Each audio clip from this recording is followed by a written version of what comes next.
That's right, 200K fam. You suck at conversation and don't even know it. Hey, now that I got your attention, go ahead and click that like and subscribe button. Also, if you haven't watched the last networking video, you're going to want to go ahead and do that. I will leave the link in the description below.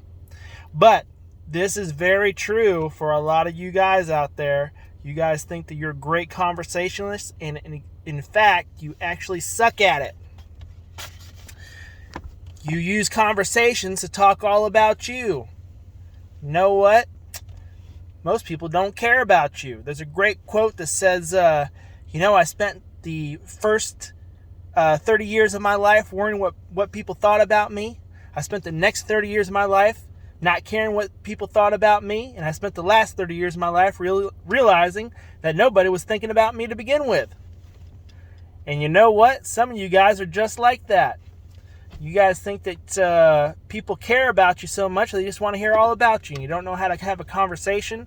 So you bore these people, you drive them away, and you wonder why no one ever gets back to you. So today we're going to talk about some pointers. Let me grab my notes here to stay on track about how to have a good conversation. So last video we talked about strategizing. There we go. There's the words. Your networking strategy. But before we can do anything with that, we actually have to know how to talk to people. And that's what we're going to go over today. So I'm going to give you some simple rules on conversation. This will probably be a 2-part video. So today we're going to talk about some simple rules of conversation. And then the next video, we're going to start talking about how to apply those conversations to your current network as well as when you meet people. So if you don't have a pen and paper handy, I'm going to give you a second to go get one. And, don't take too long. I'm going to give you about 5-10 seconds here. While I review my notes, go ahead and grab that.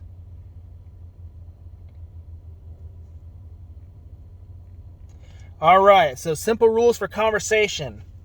Number one. Man, I can't talk tonight. I'm sorry. I actually have a real dry throat, and I need to get some more water in me. But rule number 1, conversations are for learning as much as they are for sharing. You talkers out there want to share and share and share and don't shut up to listen. But going back to what we said before, nobody cares about you. The saying is true. No one cares what you know till they know how much you care. If all you're doing is sharing about yourself, no one cares about you. That's why people aren't calling you back. That's why you can't get opportunities. That's why networking doesn't work for you. You think it's all about you. You got to get out of that mentality. So a good conversation is going to be split 50-50, right? It's going to be 50% of you sharing, 50% of you learning about the other person. Now, you guys, since you're new to this, probably need to exaggerate on the learning aspect. Okay? So instead of you trying to make a conversation 50-50, you guys should probably spend 80% of your time learning, listening to the other person, and 20% of your time talking. It is a skill set. Learning how to listen to people is a skill set. You want to be an adjuster that makes a lot of money? You gotta listen to people. You gotta listen to the insured. You have to listen to the contractor. You have to listen to the public adjuster. You can't just share everything you know about the policy and adjusting.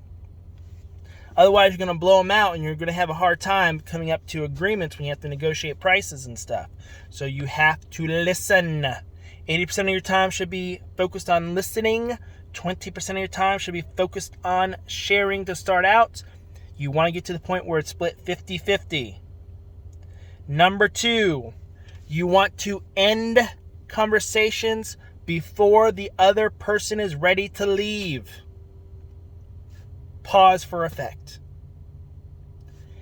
End the conversation before the other person is ready to leave, but not before a real connection is made.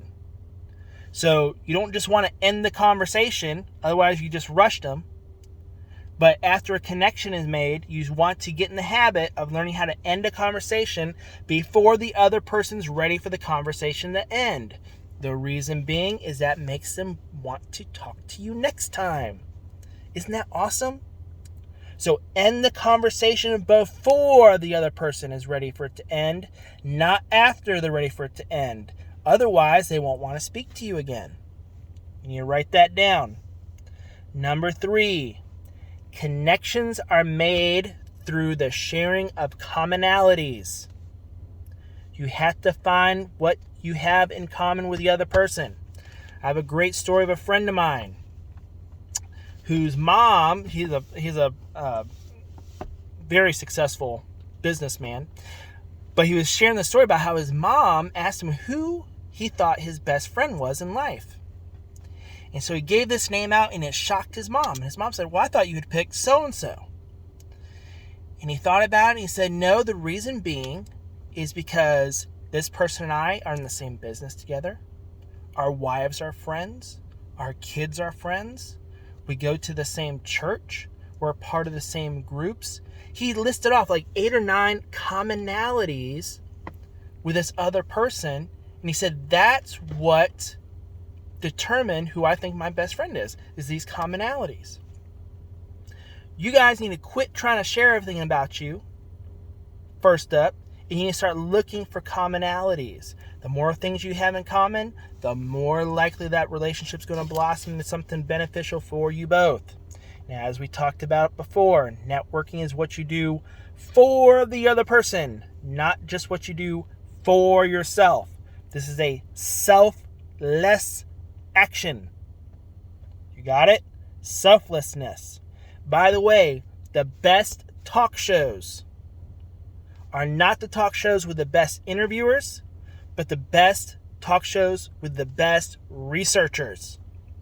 If at all possible, you need to do research before you meet with somebody. That way you have conversation starters. You got Facebook, you got LinkedIn, but the most important thing is if you have mutual contacts. You need to get with that person and find out best you can what you have in common with this other person so you have a conversation starter when you sit down with them. Okay? Number 1, write it down. Conversations are for learning as much as they are for sharing. To start out, you need to be listening 80% of the time and sharing 20% of the time. Eventually it needs to be 50-50. Number 2, end conversations before the other person's ready to leave, but not before a real connection is made. Number 3, connections are made by sharing commonalities.